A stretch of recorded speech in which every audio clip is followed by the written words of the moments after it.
واحدة من انواع السيلز تايبس الحلوة والممتعة جدا هي الاوتسايد سيلز تايب. ممتع ليه؟ لان قمة الخبرات اللي انت بتتعلمها عن طريق الفيس تو فيس ميتينجز لا تعد ولا تحصى.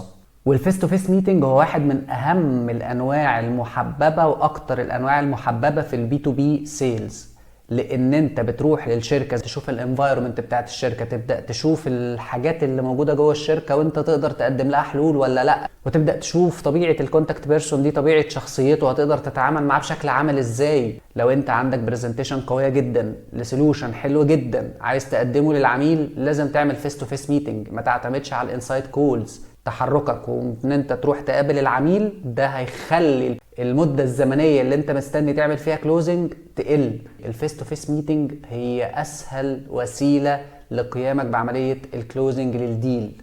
لو مهتم تعرف معلومات اكتر تقدر تخش على المنصة بتاعتنا الكبسولة دوت كوم. هي اول منصة متخصصة في مجال تدريب المبيعات، وكل الدورات اللي عليها مجانية.